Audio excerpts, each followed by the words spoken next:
esses 3 aprofundamentos de formação humana, eles falam muito do que é o nosso carisma da Missão Maria de Nazaré. É o conteúdo que a gente tem, que a gente vê como grande tesouro da comunidade, né? Porque ele é baseado na teologia do corpo, mas não é só teologia do corpo. Ele tem muito teologia do corpo, mas ele tem também defesa da vida e vários outros aspectos da formação humana, que para a comunidade a gente vê que é o que Deus espera de nós. Então a gente decidiu fazer porque estaria programado de ter esse ano, e todos os vocacionados, principalmente, nós pediríamos que fizessem esses 3 módulos, né? Porque a gente vê que é uma forma, inclusive, de discernimento se é minha comunidade ou não, se eu tenho esse carisma ou não. Porque a pessoa que vê esse conteúdo e fala, nossa, isso tudo é realmente algo verdadeiro, ela começa também a ter, como se diz, discernimento daquilo que a comunidade é, né? Daquilo que a comunidade quer ser no mundo. Então, nós decidimos fazer por quê? Primeiro porque nós, olhando para toda a realidade que a gente está vivendo, a gente não acredita que nós vamos mudar muito o cenário da pandemia tão cedo, né? Vai voltar a ter a vida normal, sabe lá quando? Sabe lá quando nós vamos poder ter evento, né? Como este ou como os que a gente tinha aqui. Sabe lá quando nós vamos conseguir voltar a isso? Então, pensamos, estamos tendo missa. As missas aqui, vem esse número de pessoas que vocês estão aí, não vem mais. 23 pessoas, 25 pessoas no máximo. Então, vamos colocar o número de pessoas da missa aqui. Os bares estão abertos, estão lotados, né? O ônibus está cheio de gente. Então, nós não podemos também ficar esperando que as coisas resolvam, que não vão resolver tão cedo. E tudo aquilo que foi essencial já está funcionando. E para nós o Amor Fecundo é algo essencial, principalmente para os vocacionados. Então, por isso que a gente decidiu fazer esse evento, né? Serão os 3 módulos, já estão programados. Creio que vocês já têm as datas dos 3, já tem? O próximo é no último final de semana de setembro, né, Matheus? A gente passa as datas certinho para vocês já programarem. Vão ser todos nesse mesmo formato, né? Ele é especial para aqueles que nunca fizeram, porque quem já fez talvez não vai ter tanta novidade, porque realmente é um conteúdo de formação. Não é um retiro assim, é um retiro de muita experiência, não. Claro, quando a gente se coloca diante de Deus para ouvir a verdade, para ouvir o que Deus tem a dizer, Deus mexe conosco. Mas aqui é um retiro mesmo de formação. Nós vamos passar ensinos, né? No entanto, ele tem realmente um formato formativo mesmo. Não é um formato tão de um retiro tão como é possível ser feliz, como outros retiros, não. Ele é realmente um aprofundamento formativo, que tem uma continuidade. Esse é o primeiro módulo, né? Que é o De Volta ao Princípio, que chama o primeiro módulo, né? Esse é o nome do primeiro módulo. O segundo módulo, que é Chamados ao Amor, e o terceiro módulo, que é Cidadãos do Céu. Então, são os 3 módulos que a gente trabalha. Mas vamos lá. Esse primeiro módulo, De Volta ao Princípio, a primeira formação é a humanidade original, o nosso princípio. A humanidade original, o nosso princípio. João Paulo II diz que pelo fato do Verbo, que é Cristo, ter se encarnado, o corpo entrou na teologia pela porta principal. Por que isso? Quando a gente fala teologia do corpo, teologia o que é? O que significa teologia, gente? Eu sei que muitos estão de máscara, mas vocês podem falar. Falar não muda nada. O que significa teologia? Vocês sabem? Não sabem? Teo é o quê? Deus. Logia, estudo. Teologia é um estudo de Deus. Aí a gente fala assim, mas teologia do corpo. Mas qual corpo? Corpo de Deus? Ou o corpo humano? Aqui é o corpo humano. Mas por que o corpo humano tem um estudo de Deus nele? Tem algo teológico no corpo humano. Porque nós somos a religião do corpo, sabia? O cristianismo é a religião do corpo. Cristo se encarna. O que é se encarnar? Ele assume um corpo humano. como o meu e o seu. E aí João Paulo II diz, pelo fato de Cristo ter se encarnado, ou seja, ter assumido um corpo humano, o corpo entrou na teologia pela porta principal. E não só o corpo físico de Jesus, mas Jesus, quando deixa para nós a Eucaristia, o que ele fala? Isto é o meu corpo. O nosso corpo foi criado imagem e semelhança de Deus. Nós somos imagem e semelhança de Deus a partir do nosso corpo também. Então, o nosso corpo humano, por mais que às vezes ele tenha sido denegrido, profanado, ele é algo sagrado que fala de Deus. E é isso que João Paulo II ensinou na teologia do corpo. Mas vamos lá, que nós vamos falar muito disso. O que é a teologia do corpo? É uma coletânea composta de 129 catequeses, né, sobre o amor humano que o Papa João Paulo II proferiu nas audiências de quarta-feira, no período entre 5 de setembro de 79 e 28 de novembro de 84, com algumas interrupções como as suas viagens e o atentado. João Paulo II, ele conta os historiadores dele que ele foi para o conclave para eleger, logo que Paulo VI morre, ele é convidado a ir para o conclave de João Paulo I. E aí eles elegem João Paulo I. Nesse conclave, quando ele foi de João Paulo I, ele tinha na pasta dele o rascunho de um livro chamado Amor e Responsabilidade, que era um livro que ele estava escrevendo, já estava no final, que era um livro que ele falava sobre o amor humano. E aí ele vai para o conclave de João Paulo I e elege João Paulo I e volta e continua aquele livro.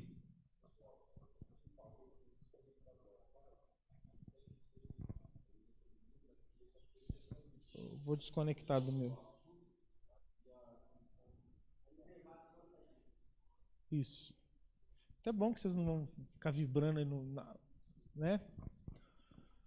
Mas aí ele levou esse livro com ele, Amor e Responsabilidade.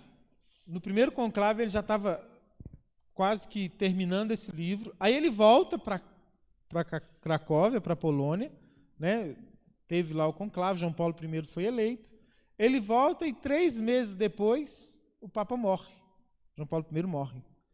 Ele ficou 3 meses só de Papa. E aí ele volta de novo com aquele livrinho que ele estava terminando. No segundo conclave ele já estava no finalzinho do livro. Já estava assim, terminando já. Só que ele não volta mais para a Polônia. Por quê? Porque ele é eleito Papa. E aí ele já fica em Roma, porque quando o Papa é eleito Papa, ele não volta nem para buscar a mala. Ele já fica lá e alguém deve que leva alguma coisa que tem que levar. Então ele já fica lá e aí ele não lança o livro. Por quê? Porque ele se torna Papa e ele começa a pensar, agora o que né, como é que eu vou lançar um livro agora? O que ele faz? Aquele livro que ele tinha escrito, Amor e Responsabilidade, ele transforma em catequeses. E aí a primeira catequese que ele começa a dar já em setembro, logo depois da sua eleição de Papa, né, de ter sido escolhido, ele já começa falando disso. E são 129 catequeses. O que são essas catequeses?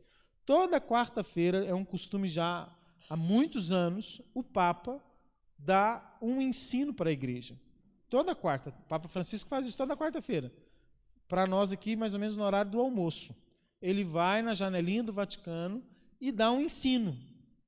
João Paulo II fez 129 vezes, do início do seu pontificado até 84, ele só falou do amor humano. Ele só falou de sexo, de desejo, de encontro, de tudo isso que nós, seres humanos, temos dentro de nós, como instinto, como desejo, como sentimentos, e que muitas das vezes a gente não sabe nem explicar muito bem o que a gente sente. E aí João Paulo II vem dar um ensinamento. Alguns historiadores dizem que João Paulo II vai ser no futuro mais conhecido pela teologia do corpo do que por qualquer outra coisa que ele fez. Porque é algo muito novo, que ainda não tinha acontecido na igreja. Falar tão abertamente, tão claramente e assim, de uma forma nova sobre sexualidade, como João Paulo II falou. Um Papa fala disso, né? O Papa fala de muitas coisas. Vocês vão ver nos nossos estudos, por exemplo, o Papa fala de prazer sexual. Aí fala assim, meu Deus, como é isso? Ele fala de prazer sexual na teologia do corpo. Ele fala de diferenças de prazer sexual do homem e da mulher. Coisas que a gente acha que só vamos escutar isso nas conversas profanas que a gente tem por aí, nos nossos grupos de WhatsApp, ou acessando alguma coisa. Não. Porque toda a nossa sexualidade ela foi criada por Deus, pensada por Ele. Nossa sexualidade não foi fruto do pecado. Não. Ela é fruto da criação amorosa de Deus. E esse fruto amoroso de Deus só precisa encontrar o seu sentido, e não anular ela, mas ter sentido nela. Né? Essas catequeses tiveram dois motivos somente de interrupções. As viagens. João Paulo II foi o Papa que mais viajou na história, até hoje. Nenhum Papa viajou tanto quanto João Paulo II, nenhum Papa foi em tantos lugares como ele. Então, teve muitas interrupções por viagem, e o atentado que ele sofreu em 81. Dia 13 de maio de 81, o Papa levou um tiro, né, na Praça de São Pedro, em Roma, e ele ficou um tempo, né, em recuperação desse tiro, que impediu ele de fazer as catequeses naquele tempo. Né? O tiro que João Paulo II levou é também um grande milagre, ele ter sido salvo. Tem até algumas histórias assim que contam, né, e que são verídicas, que mostram para nós que com toda certeza João Paulo II foi protegido por Deus naquele atentado. No entanto, ele consagra a teologia do corpo a Nossa Senhora de Fátima, porque Nossa Senhora de Fátima foi quem o salvou, segundo João Paulo II. E, inclusive, ele consagra por quê? Porque foi em 81. Não estava nem na metade das catequeses. Se ele tivesse morrido, nós não teríamos a teologia do corpo. Ela teria acabado ali. Mas é interessante, gente, que se a gente fizer algumas análises, e é bom fazer essa introdução para vocês entenderem, principalmente no tempo que a gente vive hoje, João Paulo II ele foi o Papa que mais lutou contra o comunismo, na história também da Igreja. Ele condenou o comunismo, ele combateu, ele sofreu o comunismo na Polônia, porque quando jovem o comunismo entrou na Polônia e ele foi vítima do comunismo, né? Primeiro do nazismo, depois do comunismo, que destruiu a Polônia. Então ele foi um combatente grande. No entanto, quando ele se tornou Papa, o comunismo ainda estava na Polônia e dão a João Paulo II o mérito de ter derrubado o comunismo na Polônia como Papa, porque ele incentivou o povo, ele cuidou do povo, ele formou o povo e o povo conseguiu tirar o comunismo da Polônia. Mas você está falando assim, mas o que tem a ver o comunismo com teologia do corpo? Vou explicar para vocês. Na década de 60 houve a Revolução Sexual. Não sei se vocês sabem disso, mas teve a Revolução Sexual, Woodstock, Faça Amor, Não Faça Guerra, e toda aquela revolução. A Revolução Sexual, ela foi pensada por um homem chamado Herbert Marcuse. Nós vamos estudar isso muito no segundo módulo, mas é bom fazer essa introdução para vocês. Herbert Marcuse era um comunista. Herbert Marcuse ele foi um aluno e professor na escola de Frankfurt, que é uma escola marxista comunista. Marcuse foi quem inventou esse slogan, faça amor, não faça guerra. E que criou toda a ideia da revolução sexual. E a teologia do corpo ela vem como uma contra-revolução sexual. A teologia do corpo foi uma das ações de João Paulo II também para combater o comunismo. Por quê? Porque o comunismo ele usou e usa até hoje de algumas bandeiras progressistas, como a sexualidade, como a revolução sexual, para poder desestruturar a família, e desestruturando a família ele tem força para poder se implantar. Quanto mais as famílias se tornam frágeis, mais fácil é ter o poder daquele povo. Se você encontrar um povo que as famílias estão fragilizadas, é mais fácil implantar um poder sobre aquele povo perde soberania. E a revolução sexual ela traz uma ideia nova sobre a sexualidade que transforma a família, que destrói a família, na verdade. Porque sexualidade e família não tem como separar, viu, gente? Porque sexo foi pensado por Deus para formar família. E não dá para separar as duas coisas. E a revolução sexual ela veio separar isso. E é tão interessante isso porque Nossa Senhora de Fátima foi quem protegeu João Paulo II, segundo ele. Por quê? Porque ele tomou o tiro no dia 13 de maio, dia de Nossa Senhora. Em Fátima, há mais de 100 anos atrás, e há muitos anos antes aqui, 70 anos, 80 anos praticamente, não,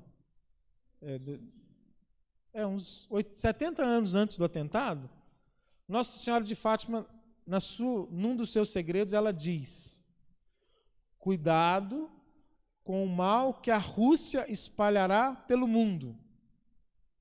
Nossa Senhora diz isso para os 3 pastorzinhos lá. Cuidado com o mal que a Rússia espalhará pelo mundo. E que mal era esse que a Rússia espalhará pelo mundo? O comunismo. É tão engraçada essa parte da aparição, porque eram 3 crianças que viam Nossa Senhora, né? Jacinta, Francisco e Lúcia. Eram crianças. E eles não tinham noção do que era Rússia.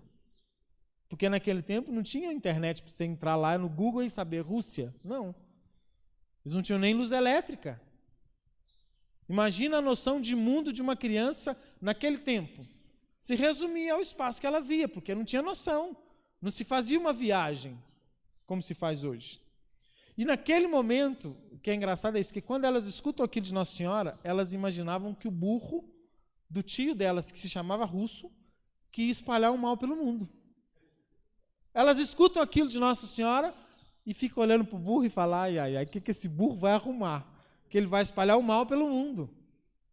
Então, ou seja, não era algo inventado, uma criança que não sabia nem que existia a Rússia. Nossa Senhora já prevenia do comunismo. E Nossa Senhora protege João Paulo II, porque, segundo alguns estudiosos, a teologia do corpo também é uma arma contra o comunismo, porque ela defende a família, porque ela forma a sexualidade segundo o plano de Deus, e as bandeiras progressistas destroem justamente isso. E a revolução sexual foi uma ideia comunista para poder gerar uma promiscuidade, gerar um circo para distrair as pessoas. E as pessoas hoje são distraídas pela sua sexualidade. A televisão distrai as pessoas com a sexualidade, é ou não é?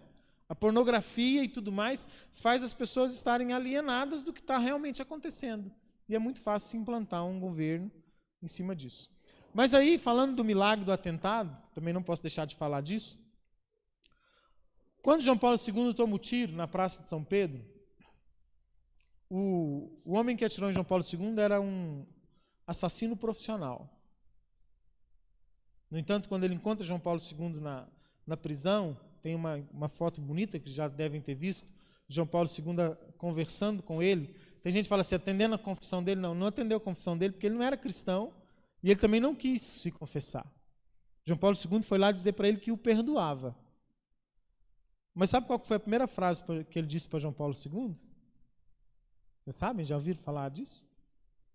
Como você está vivo? Eu nunca errei. O cara disse para ele. Foi essa frase daquele homem para João Paulo II. Aí vem os detalhes interessantes.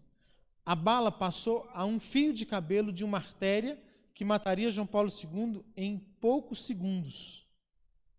Porque se atingisse essa artéria, a hemorragia que daria seria algo que acabaria logo com a vida de João Paulo II. Passou a um fio de cabelo dessa artéria. Imagina o que é um fio de cabelo. João Paulo II foi para o hospital em Roma. Era um dia de feriado, se não me engano era um domingo.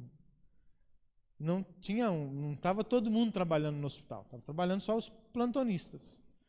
Inclusive, o melhor cirurgião de Roma estava de folga. Ele estava de folga. Só que ele saiu de casa de manhã para dar uma volta. Não sei se já aconteceu com vocês, quem às vezes dirige já deve ter acontecido, comigo já aconteceu, que quando você sai de casa para ir para um lugar e você distrai para onde você está indo e vai sempre para o seu lugar de costume. Por exemplo, assim, eu estou de folga, mas eu trabalho ali e sem querer eu entro no caminho do meu trabalho e falo, por que eu estou indo aqui? Está errado, eu tenho que ir para outro lugar. Não sei se já aconteceu com algum de vocês. Aconteceu com um cirurgião naquele dia. Ele saiu de casa com o carro dele e ao invés de ir para tirar sua folga, ele foi para o hospital. Quando ele estava quase chegando no hospital, ele falou, meu Deus, eu estou de folga. Peguei o caminho errado. A hora que ele pensa isso, ele escuta no rádio. O Papa sofreu um tiro. Na hora ele fala assim, não, eu tenho que ir para o hospital. E ele ficou esperando o Papa no hospital. Com toda certeza, ele seria chamado aonde ele estivesse para ir operar o Papa, porque ele era o melhor cirurgião de Roma. Mas ele estava esperando o Papa no hospital. Então, esse foi um segundo sinal interessante. E o terceiro é que o assassino foi preso logo depois do tiro. E sabe quem prendeu ele? Quem já fez, lembra? Quem prendeu o Papa? Quem prendeu o assassino? O Papa não, né? Quem prendeu o assassino, vocês sabem quem foi?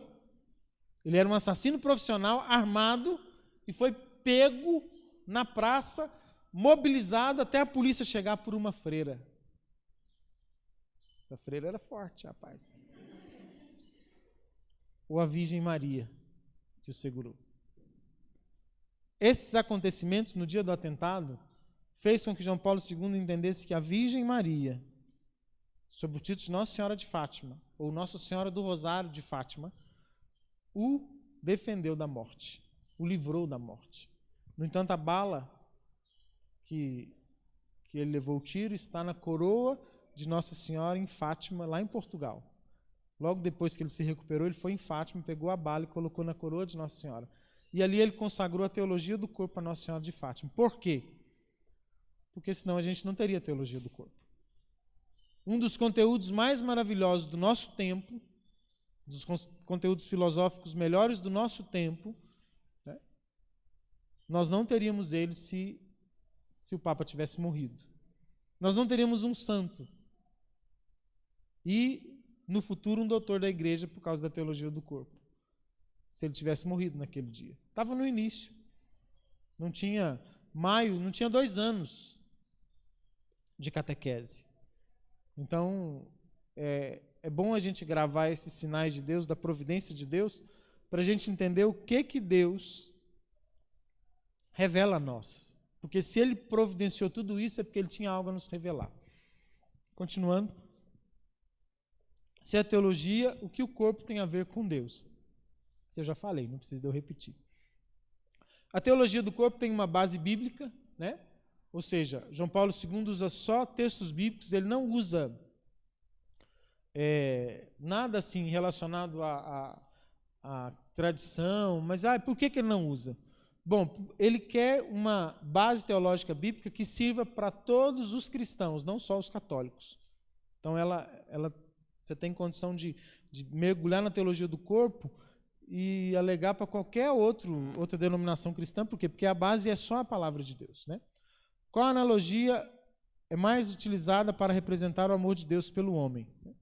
Essa é a forma que João Paulo II usa. Assim, ele usa a Bíblia e ele faz uma analogia do nosso corpo, dos nossos encontros amorosos com o amor de Deus em nós. Ele fala de 2 vocações ao amor, que é o celibato e o matrimônio, né? E essa também é uma analogia utilizada para representar o amor de Deus. A vocação está inscrita no corpo, ou seja, o nosso corpo é ser dom para o outro. O que ele coloca é isso. A minha vocação de marido, de homem, de pai, está inscrita no meu corpo. E o meu corpo, ele tem como vocação ser dom para o outro. Ser dom para o outro. Dom é doar-se, né? É se dar. Isso é a vocação inscrita no nosso corpo. Antes da teologia do corpo, nós tínhamos 2 extremos, o maniqueísmo e o romantismo. O maniqueísmo vinha de uma tradição da igreja, de vários, inclusive santos, que olhavam para o corpo e diziam que o corpo era mau, que a alma era boa, mas o corpo era mau, que todos esses desejos que a gente tem, as nossas atrações, isso tudo é mau. É uma ideia errada, porque não é mau. O problema é quando a gente desequilibra essas atrações e desejos do corpo para aquilo que não é bom, né? E outros que diziam que tudo é bom, que tudo pode, e hoje impera o de cá. No passado era esse e no presente é esse. Hoje tudo pode, tudo é bom, tudo. Todo desejo que você não pode suprimir os seus desejos, não é isso que a gente escuta por aí? Não, mas você tem vontade. É como se o prazer se tornasse o centro da nossa vida hoje. Esse é o romantismo. Esses eram os 2 extremos. A teologia do corpo vem trabalhar o equilíbrio. São Tomás de Aquino diz que a virtude está no meio termo. Então ela vem trabalhar o meio termo. Nem tudo é ruim, mas também nem tudo tem que ser vivido. A gente precisa encontrar o sentido pelo qual nós temos esses desejos, né? Deus contemplou sua obra, que é o ser humano, e viu que tudo era muito bom. Gente, quando Deus fala que tudo é muito bom, Ele está falando que tudo é muito bom. Ele está falando que o dom da nossa sexualidade é muito bom. Que o dom de amar alguém é muito bom. Ele está falando que aquele coração que acelera quando chega perto da outra pessoa, que você fala assim, ai meu Deus do céu, eu tenho que despistar, senão eu não vou dar conta de não demonstrar que eu estou desequilibrado perto dessa pessoa. Sabe aquilo que vocês estão rindo aí, é porque você sabe muito bem o que eu estou dizendo? Deus disse que isso é muito bom. Muito bom.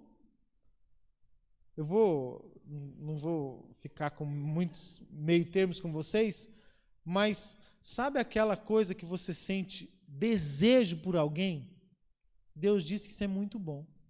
Nós só precisamos entender qual o sentido disso. E nem colocar isso como o fim último da nossa vida. Mas isso é muito bom, né? Foi o que Deus disse. Aí Jesus diz assim, ou melhor, né, a pergunta, por que Jesus diz, no céu não nos daremos em casamento? Porque a eternidade vai ser marcada pela nossa união íntima com Deus. Como diz São João da Cruz, ele será o amado de nossa alma. Isso é uma coisa interessante da teologia do corpo. Todo esse muito bom de relacionar-se com o outro, enquanto marido e mulher, né, enquanto sacramento do matrimônio, enquanto vida conjugal, enquanto ser um só fisicamente no ato sexual, isso tudo é para este mundo, para este tempo. No céu, nós não nos daremos em matrimônio. Nós não nos relacionaremos assim uns com os outros, mas viveremos uma união com Deus.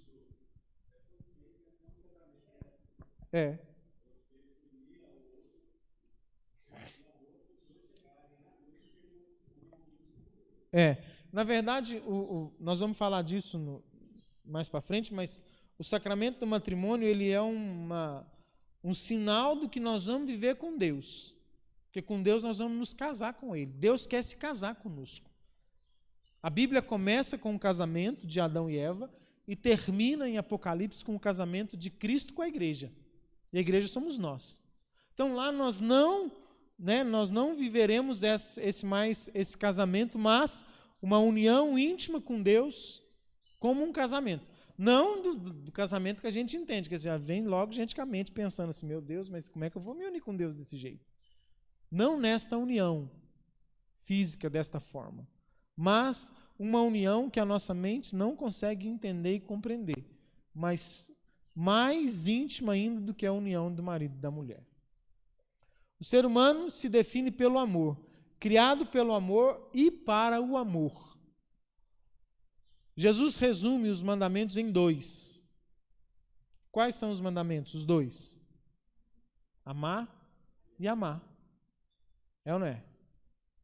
Ou seja, ele diz, vocês precisam viver pelo amor, para amar, porque foram criados no amor, que é Deus. Nós vamos até, inclusive, hoje estudar o que é amor, né? A estrutura da teologia do corpo, ela é dividida em 2 partes. A primeira parte fala das palavras de Cristo. Cristo se refere ao princípio, ao coração humano e à ressurreição. Os nossos aprofundamentos são divididos nessas 3 partes aqui, ó. Hoje nós começamos o primeiro módulo que fala do princípio, o segundo módulo fala do coração humano e o terceiro módulo se refere à ressurreição. De volta ao princípio, chamados ao amor e cidadãos do céu. Esses são os 3 módulos. Ah, mas e essa parte que vocês não falam? Falo. Aí, dentro de cada módulo, a gente vai aprofundando cada uma dessas partes. Porque a primeira parte, João Paulo II pega 3 passagens da Escritura onde Jesus fala de alguma coisa, que são as palavras de Cristo. E na segunda parte ele vem falar da dimensão da aliança e da graça, que é o celibato, a dimensão do sinal, que é o matrimônio, e a vida como herança, que é a abertura à vida, que é gerar vida, né? E aí ele fala de uma encíclica de Paulo VI, que é o Humanae Vitae, porque segundo alguns historiadores, e o próprio João Paulo II deixou entender isso, a Humanae Vitae foi uma encíclica escrita por Paulo VI no meio da Revolução Sexual. quando lançaram as pílulas anticoncepcionais, Paulo VI escreve uma encíclica chamada Humanae Vitae, que fala da regulação da natalidade e que fala da abertura à vida. Só que a encíclica de Paulo VI ela foi rejeitada. Paulo VI foi quase que condenado, crucificado por causa dessa encíclica, principalmente por pessoas da igreja. Muitos cardeais foram contra Paulo VI. Só que João Paulo II, ele olhou para aquela encíclica e falou: meu Deus, o mundo precisa entender isso aqui. No entanto, ele escreve uma carta para Paulo VI e diz que era preciso fazer grupos de estudos, que era preciso montar estruturas de estudo daquela encíclica, porque as pessoas precisavam entender o que estava dizendo ali. No entanto, a Conferência Episcopal da Polônia faz um manifesto apoiando a encíclica, e várias conferências episcopais fazem manifestos contra a encíclica. Então, alguns estudiosos dizem que João Paulo II começa a escrever o livro Amor e Responsabilidade para ensinar a Humanae Vitae. Então, toda essa teologia do corpo é para que ele chegue no final e fale da questão da abertura à vida, da graça de gerar filhos. Bom, as palavras de Cristo correspondem a 3 momentos. O princípio, que é antes do pecado original, né, e traz a consequência do pecado em nós. O momento atual, que a nossa natureza está doente, o momento que a gente vive. Vocês imaginem só. Né? Agora vamos ver se a gente consegue escrever aqui. O ser humano, ele foi criado por Deus, né, lá no início.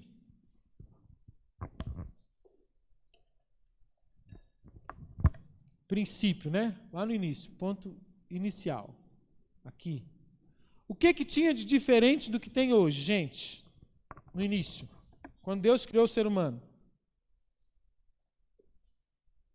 Nós tínhamos braços diferentes, pernas diferentes. O que a gente tinha de diferente? Mas por quê? Porque não tinha pecado. Esse foi o princípio. Deus pensou a gente como? Como que Deus nos pensou, seres humanos? Assim. Deus pensou o pecado para nós? Mas aí acontece a queda, não é isso? Que é esse segundo momento. E nós estamos em qual momento? Nós estamos na queda. É ou não é? Nós ainda estamos na queda. Depois vai vir a escatologia, que é a nossa ressurreição, né? O casamento de Cristo com a igreja, que é quando nós vamos, como se diz, né? Sair desse estado de pecado e entrar no estado de glória. Aqui tem, para vocês entenderem, a humanidade original, que é a criação, nós estávamos lá, ó, unidos com Deus, sem pecado nenhum. Aí apareceu a serpente, vocês já viram essa historinha, né? Com a maçã, e oferece para nós essa maçã, para nós que eu falo, nós seres humanos, que eu não estava lá, nem você, e eu vou chegar no céu e vou procurar aquele casal que não tem umbigo, que tem um casal no céu que não tem umbigo, sabia? Sabia ou não sabia? Por que tem um casal que não tem umbigo no céu? O umbigo é que fala que eu vim da minha mãe. Adão e Eva não teve mãe não, foi Deus que criou, então eles não têm umbigo, então nós vamos achar eles lá no céu e falar, tudo que a gente sofreu lá foi culpa de vocês dois, da dupla sem umbigo que está lá. Então, ela oferece lá e tem a queda, né? É a humanidade decaída. O que foi o pecado original, vocês sabem? Gente do céu, eu estou achando que vocês estão mortos aqui, vocês estão vivos, vocês estão decaídos ainda, não chegaram a soberba? Não foi o sexo, não, gente. A gente vê aqueles dos trapalhões, vocês não viram trapalhões, né? Trapalhões da minha época, né? Onde tinha aquela Eva lá toda bonitona com a maçã e falando, vem Adão, vem que eu vou te pegar. Foi? Foi, Fernanda? Por que não foi o sexo? Que era uma cobra? Sabe por que não foi o sexo? Porque podia fazer sexo, gente. Quando Deus cria os dois, fala, crescei e multiplicai-vos. Sabe o que Deus estava falando? Vai lá, meu filho, vai lá e multiplica. E não tinha outro jeito. Até hoje é o mesmo jeito que multiplica. Daquele jeito. O pecado original ele é fruto da desconfiança e ele é o pecado da desobediência. O que é a desconfiança? Adão e Eva, no caso Eva primeiro, porque foi a mulher mesmo primeiro, e isso não tem jeito de vocês negarem, mulheres. A culpa primeiro foi de vocês, brincadeira. Mas Eva desconfiou de Deus, porque a serpente fala com ela assim aqui, Deus não deixou vocês comer daquele fruto, só daquele. E aí Eva desconfia, Deus não é tão bom. O que ele coloca para mim não é o melhor. E ao desconfiar de Deus, ela cai na desobediência. Até hoje, repara para você ver. Você às vezes tem dúvida de fé. Você às vezes aceita certos pecados na sua vida porque você desconfia do amor de Deus. Ou do que Deus fala conosco. Quantas pessoas não conseguem responder a Deus porque não confiam que o que Deus tem para elas é o melhor? Eles não confiaram. E aí tem a queda, mas aí tem a vinda de Jesus, que vem nos salvar, que nos redime. Nós estamos nesse momento da história. Nossa vida é queda, remissão, queda, remissão, queda, remissão. Eu caio e confesso. Ontem mesmo eu estava aqui me redimindo com o padre aqui. Senhor, me perdoa dos meus pecados. E aí agora eu vou lutar para não cair de novo, mas aí eu vou cair e você. Então essa é a nossa história atual. Nesse modo nós vamos falar mais, não só, desse momento da criação. No segundo módulo desse e no terceiro módulo desse. Não só disso, mas mais disso. A parte dos sacramentos, aliança, que é a opção pelo celibato, da vida consagrada ao Senhor, como prefiguração. O que são os celibatários? Os celibatários são aqueles que adiantam o que um dia todos nós vamos viver no céu. São aqueles que se casam com Cristo. Aqueles que se casam com Cristo. Tanto o homem quanto a mulher que são celibatários, eles já vivem um casamento, que é com Cristo. No entanto, segundo a teologia de João Paulo II, todo mundo tem que se casar. Os solteirões não foi pensado por Deus. Ou se casam com Cristo, ou se casam com alguém. Com o homem como a mulher, claro, né? O homem com a mulher e a mulher com o homem. E não tem outro jeito. Por que não tem outro jeito? Sabia? Porque casamento, não está aqui escrito casamento não, né? Casamento é uma palavra que vem de acasalamento, certo? E acasalamento é algo biológico que é para procriação, certo? Por exemplo, o cachorro, ele faz o acasalamento com a cadela para nascer os filhotinhos. Então, só dá para ter acasalamento entre macho e fêmea. Porque só assim que dá para fazer o acasalamento do jeito que tem que ser. Então, a palavra casamento, eu não estou falando de união de pessoas do mesmo sexo aqui. Eu só estou dizendo que a palavra casamento, o significado literal dela vem de acasalamento, que é a união macho e fêmea. Então, não podemos dar nome a algo que não é aquele algo. O grande problema hoje é esse, a gente perde o significado das palavras. Então, todos somos chamados para um casamento. Ah, mas o celibatário vai se acasalar com Deus? Sim. Mas Deus é macho ou fêmea? Não, Deus não é nem macho nem fêmea. Deus é Deus. E esse acasalamento com Deus também gera vida, que é a fertilidade espiritual dos celibatários. Então é isso. Então você precisa pensar, você que não tem alguém que você está imaginando seu acasalamento, você tem que pensar que Deus te chama para um casamento. Pode ser com alguém desse mundo aqui, alguma pessoa que você ainda não encontrou, mas que você tem pedido esse milagre todos os dias. Como pode ser com o Senhor, que você está assistindo no milagre com alguém, mas o alguém já está aí, batendo na porta do seu coração, e você não está confiando. Né, a desconfiança que tem no coração do ser humano, que esse alguém pode ser Deus, né? O sinal, que refere ao matrimônio como um sinal, uma seta que aponta para o casamento celeste. E a herança, que é a lei da vida e o amor pela fecundidade, né, que é gerar vidas. Por que de volta ao princípio? Qual que é a palavra de Jesus? Mateus 19, de 3 a 8. Diz assim, lá na palavra. Os fariseus vieram perguntar-lhe, para pô-lo à prova: é permitido um homem rejeitar sua mulher por um motivo qualquer? Respondeu Jesus: não leste que o Criador no começo fez o homem e a mulher e disse: por isso o homem deixará seu pai e sua mãe, se unirá à sua mulher e os dois formarão uma só carne? Assim já não são dois, mas uma só carne. Portanto, não separe o que Deus uniu. Então disseram-lhe eles: por que então Moisés ordenou dar um documento de divórcio à mulher ao rejeitá-la?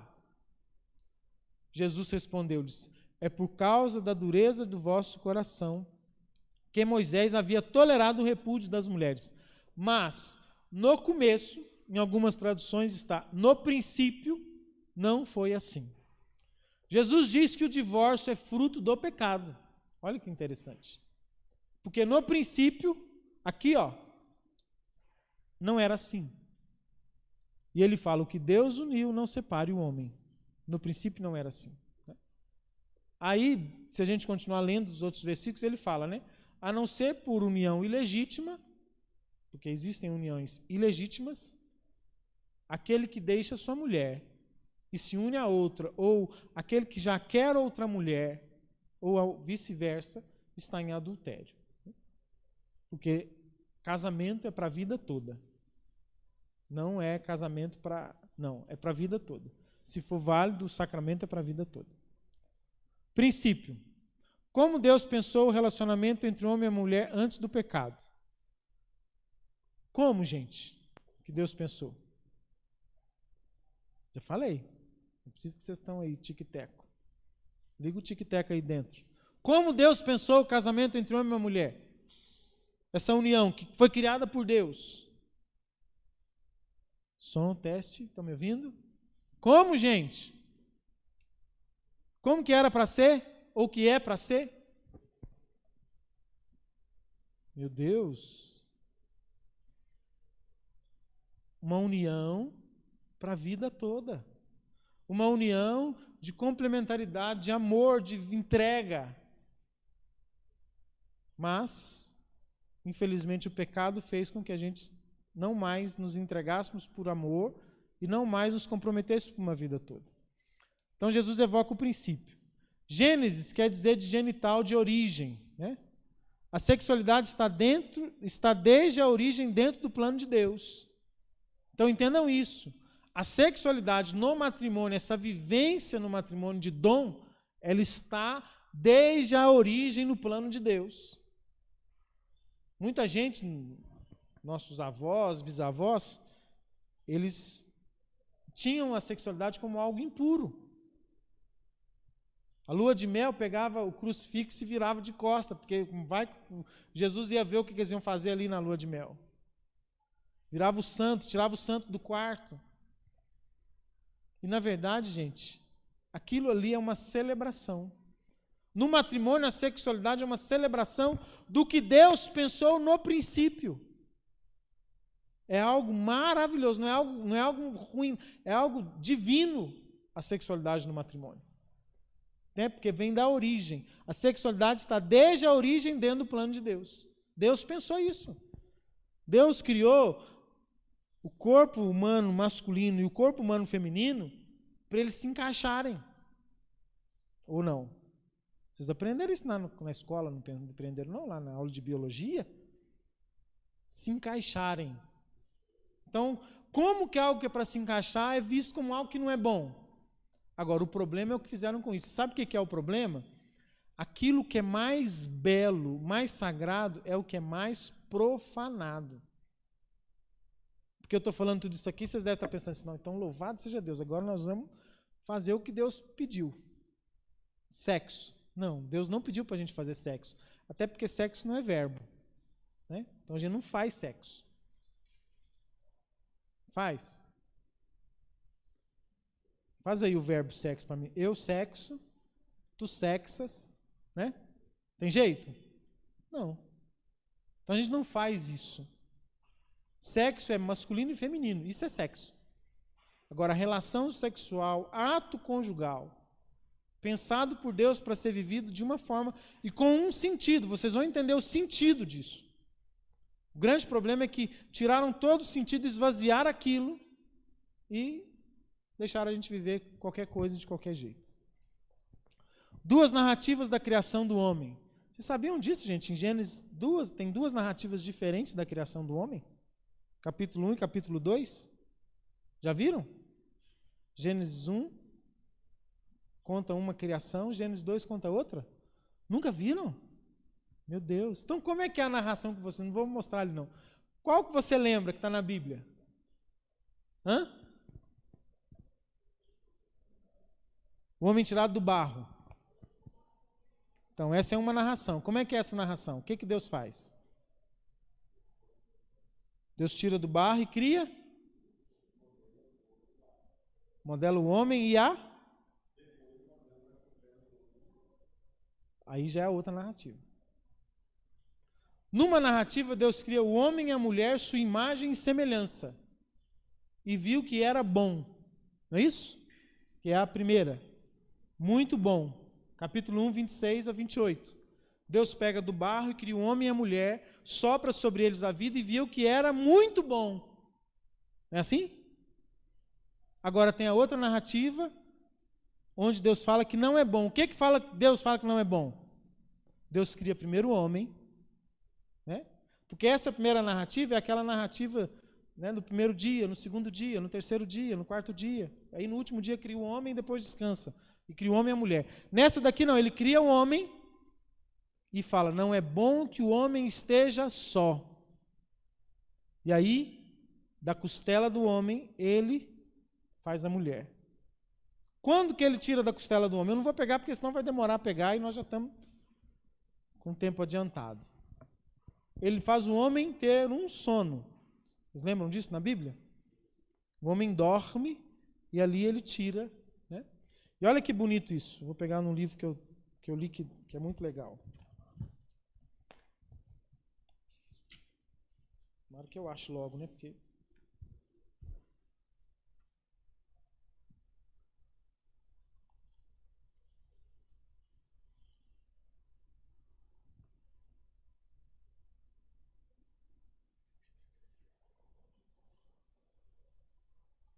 vai demorar.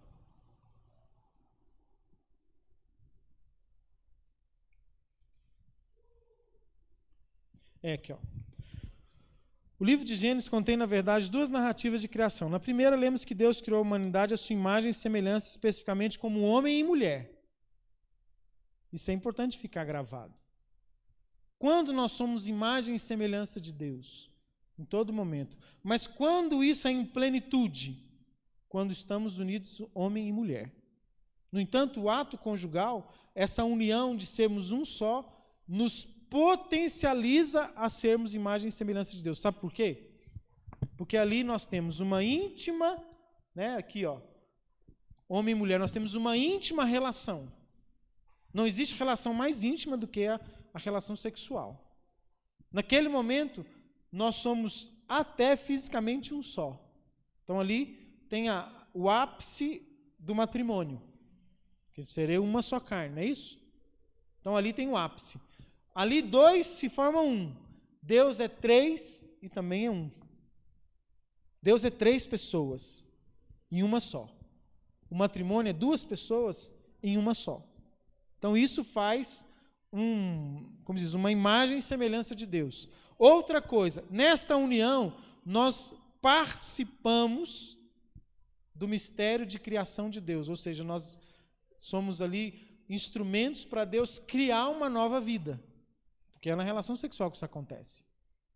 Então ali, nós também somos imagem e semelhança do Criador, que cria. Porque através daquele ato nós somos instrumentos de criação. Então, a imagem e semelhança de Deus, na Bíblia, quando fala do homem imagem e semelhança de Deus, ele fala quando Deus cria homem e mulher. Naquele momento, né? Então, ali nós nos tornamos. Somos imagem de Deus na complementaridade do sexo, como homem e mulher, tornando o mistério visível de Deus, invisível de Deus. Quero achar da outra parte, gente.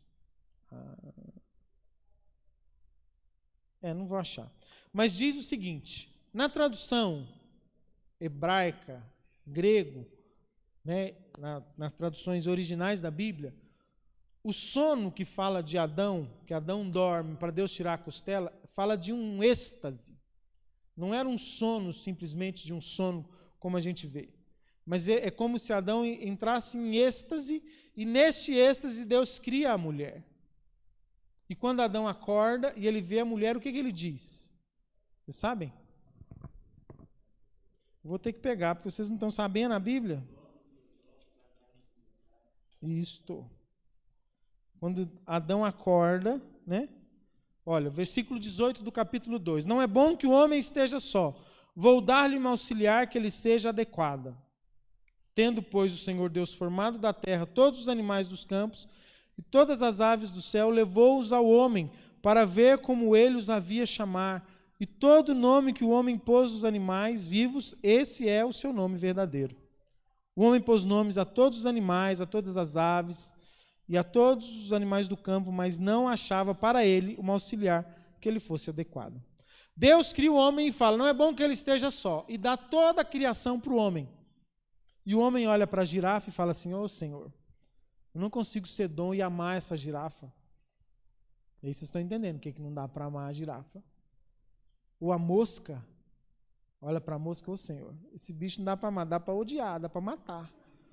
Mas para amar não dá. Não dá para eu ser dom, porque a sexualidade é um dom. E Adão tinha esse dom impresso no corpo dele. E ele olhava para tudo que Deus dava para ele e ele via uma frustração. João Paulo II fala de uma solidão original. Ele estava ali doido para amar, porque ele foi criado para isso, para se dar em amor, e nada dava para receber aquele amor dele. Aí ele fala, né? Não encontrava uma auxiliar que fosse adequada. Então o Senhor Deus manda ao homem um profundo sono. E enquanto ele dormia, tomou-lhe uma costela e fechou com carne o seu lugar. E da costela que tinha tomado do homem, o Senhor Deus fez uma mulher. E levou-a para junto do homem. Eis agora aqui, disse o homem. Eis agora aqui. O homem, quando olha para a mulher, a primeira coisa que ele fala, eis agora, olha que interessante, agora, não era antes, nem vai ser no futuro, mas agora aqui, diz o homem, o osso de meus ossos, a carne de minha carne, ela se chamará mulher, porque foi tomada do homem. Naquele momento, o homem encontra, não alguém para ele, se deliciar de prazer, não, alguém para ele se dar, e que é capaz de receber o que ele tem para dar, como amor. Porque o grande problema da distorção da sexualidade é que a gente logo imagina um Adão pornográfico que olha para a mulher e fala, meu Deus, é isso que eu quero. Não. Meu Deus, é isso que eu posso me dar. É a isso que eu posso me dar. Porque amor é dar-se, e não possuir. E a gente, por uma distorção da sexualidade que criaram em nós, uma engenharia social, nós olhamos para a sexualidade como algo de possuir. Eu vou possuir, eu vou comer, né? A gente escuta o termo por aí. Não, Adão não pensou nisso, Adão pensou em doar-se.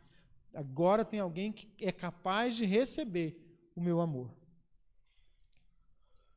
O homem original, ele tem uma solidão original, ou seja, o homem se sente sozinho no mundo, diferente de todos os animais. Essa é a solidão original. Essa solidão a gente traz ela até hoje. Isso eu queria que você gravasse no seu coração, porque você vai viver frustrações a sua vida toda e vai imaginar que quando você encontrar alguém, esse alguém vai te preencher. Não vai. Essa solidão original é uma solidão que a gente trazia em si. Deus nos deu o outro para que ele pudesse estar conosco como complemento, mas nunca como alguém que vai nos preencher, porque a única pessoa que nos preenche é Deus. E é importante você gravar o que eu vou dizer, porque esse preencher-se de Deus, neste mundo, sempre vai ser de forma imperfeita. Não porque Deus é imperfeito, mas porque aqui nós estamos no pecado. Nós não vamos assumir a solidão original aqui. Nós vamos ter a solidão original marcada pelo pecado. Entenda isso. Tem gente que acha que vai encontrar a felicidade verdadeira, vai encontrar a plenitude neste mundo. Não, não tem jeito. Neste mundo, quanto mais junto de Deus, mais nós voltamos à solidão original. E essa solidão original não é uma solidão de se sentir sozinho, mas é uma solidão de pertencer a alguém. E só a uma pessoa, que é Deus. Mesmo o matrimônio, ele não pode substituir a pertença que a gente tem a Deus. Só que neste mundo, gente, nós vamos tentar pertencer totalmente a Deus o tempo todo, mas o pecado sempre vai nos dar imperfeições dessa pertença. E aí você encontra alguém que está casado há muito tempo, que vive um casamento tranquilo, feliz, e fala assim, mas ainda me falta alguma coisa. Você encontra alguém na caminhada, que caminha, que ama a Deus, que busca, mas a pessoa sempre olha para dentro dela e fala, tem alguma coisa que está faltando. Isso é normal, e nós vamos ter que aprender a conviver com isso nesse mundo. Você vai ter que aprender a conviver com isso. Porque se você tentar o tempo todo tirar isso de você, você nunca vai dar conta e você sempre vai ser uma pessoa frustrada, que não entendeu que o preenchimento total e pleno do seu coração, ele vai acontecer na eternidade, no céu. Por quê? Porque ele vai acontecer quando a gente voltar ao princípio, mas o princípio não tem como voltar. O pecado já veio. Só se a gente voltar lá e matar Adão e Eva, voltar na máquina do tempo, matar os dois lá antes deles comer a maçã, e aí tudo vai mudar. Nada vai ser como é. Não tem jeito. A nudez original, a autodefesa na presença do outro para defender sua dignidade. Os dois estavam nus e o homem e sua mulher não sentiam vergonha. Não, então nós temos que voltar à nudez original. Não tem jeito. Não tem jeito. Nós perdemos a pureza com o pecado. E essa nudez original, a forma de vivermos ela, e a nudez também que Adão e Eva viviam, não é só uma nudez física, mas uma nudez de não ter máscaras. Uma nudez de ser transparente, uma nudez de ser alguém verdadeiro, honesto, que a gente também não tem tanto mais. É ou não é? Você se mostra totalmente para os outros? Não. Por quê? Porque o pecado criou em nós uma autodefesa na presença do outro, para defender a nossa dignidade. Por quê? Porque me mostrar totalmente para o outro hoje, eu não estou falando fisicamente, não estou falando interiormente. Não é algo simples. As relações são marcadas por impurezas. E eu não estou dizendo de sexualidade, estou dizendo de impurezas de convivência. E nem sempre o outro consegue me ver totalmente e isso não ser algo que vai ser danoso para mim. Então tem uma autodefesa. Fisicamente também, porque o pecado tirou de nós o dom de se doar e colocou em nós o desejo de possuir. Essa é a mudança que o pecado fez. E nós sabemos disso. E é tão interessante porque essa defesa, ela está dentro de nós, no nosso físico também. Se você pegar uma pessoa que faz fotos pornográficas, fotos nuas, uma mulher, ela expõe seu corpo a todo mundo. Mas se você pegar ela desprevenida, nua, o que ela vai fazer? Não é assim? Porque é uma autodefesa que colocou em nós de nos defendermos do outro. Por quê?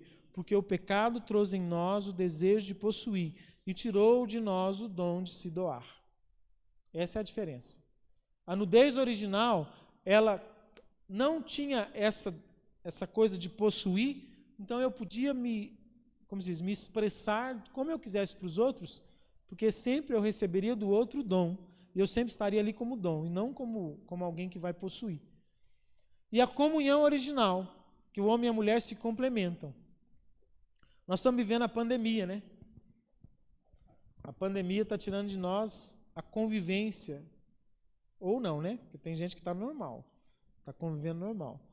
Mas em si diminuiu as relações. E o ser humano ele foi criado para relações, ele não foi criado para isolamento. Nós não nascemos para isolamento, mas para complementariedade de convivermos, de estarmos juntos. O quanto é bom pertencer a um grupo, pertencer a alguém, é ou não é? O ser humano tem sede disso, que é um desejo de comunhão. Agora, solidão, nudez e comunhão, plenitude disso só com Deus. Nós precisamos entender que a solidão que trazemos dentro de nós, só Deus pode preenchê-la. Que a nudez original nós precisamos expressá-la em Deus, ou seja, para Deus nós temos que rasgar. Até mesmo porque o dia que você morrer, o dia que você morrer, a primeira pessoa que você vai ver é Jesus, sabia? Que é o julgamento parcial. E sabe como que você vai estar diante dele? Peladão. Não só fisicamente, como interiormente. Não vai ter nenhuma máscara. Nenhuma coisa que diz assim, não, Senhor, olha como é que o meu sorriso é bonito, mas dentro de mim tem ódio. Não vai ter isso. Vai ter a nudez. Essa nudez aqui, ó. Só que a nudez pecadora. Então, diante de Deus nós temos que rasgar desde já, porque se o dia que morrer eu vou ter que rasgar, se eu não rasgar antes, eu não vou permitir que ele entre e transforme aquilo que precisa ser transformado antes da minha morte. Porque a misericórdia de Deus para nos transformar é até o dia da nossa morte. Depois que a gente morrer, aí é a justiça. Aí não tem como rasgar mais. Então, essa nudez diante de Deus. E essa comunhão, esse desejo de ter alguém, só é satisfeito em Deus. Você pode encontrar o seu príncipe encantado, o homem da sua vida, a mulher dos seus sonhos, que não vai satisfazer o seu desejo de comunhão. Só Deus. E neste mundo, de forma imperfeita. Como foi no princípio? Isso eu já li, né? No princípio, viu que tudo isso era bom, que podemos passar. E aqui as referências bibliográficas deste primeiro slide, né? Dessa primeira formação. Eu queria... Nosso tempo também acabou que deu certinho o horário, acho. Deixa eu ver aqui. Certinho para o nosso intervalo.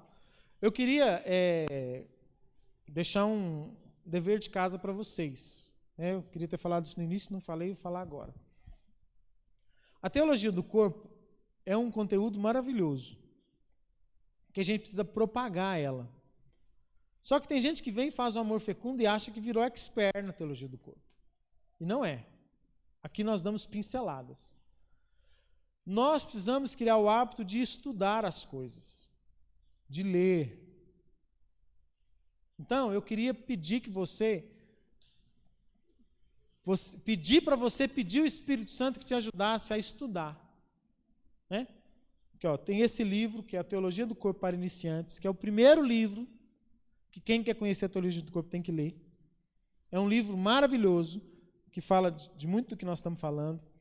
Esse aqui, ó, eu estou lendo ele, eu não tinha lido ainda. Boas Novas sobre Sexo e Casamento. Né? Esse livro aqui, gente, é fantástico. Ele é com perguntas. Aqui, ó. O que em nome de Deus poderia estar errado com a contracepção? Aí tem uma pergunta. Aí você lê a resposta baseada na teologia do corpo. Então é um livro de você ter ele como cabeceira. Quando aquele amigo seu da faculdade falar assim, aqui, mas por que a igreja não aceita sexo antes do casamento? Aí o que a gente fala? Porque é pecado. Poxa, mas só por isso? Não tem fundamento. Nós vamos falar disso aqui também. Mas tem fundamento. Tem conteúdo que diz isso. Só que a gente não sabe. E às vezes a gente não consegue apresentar para as pessoas um plano de conversão para a vida delas, porque a gente não tem argumentos verdadeiros. Porque todo mundo que tem contato com a verdade não consegue fugir dela mais. Não consegue fugir dela mais. A verdade é o que mais nos transforma. Então nós precisamos ler. Ter o costume de ler, de estudar, de saber por quê. Porque aí nós vamos conseguir não só mudar o nosso coração, mas também transformar a vida dos outros. A igreja diz que leituras de coisas de Deus, né? Leituras sacras, como a teologia do corpo é uma leitura sacra, ela é uma prática de piedade. É uma oração. Quando eu pego esse livro para ler, eu não estou só lendo, eu estou rezando. Quem fala é a igreja. Toda leitura cristã, toda leitura sacra, toda leitura de conteúdo da Bíblia, ou de conteúdo católico, de conteúdo de formação cristã, é uma prática de piedade. Ou seja, é uma oração. Então você não vai só ler, você vai rezar, que vai mudar o seu coração e ajudar você a levar outras pessoas à mudança do coração delas. Amém?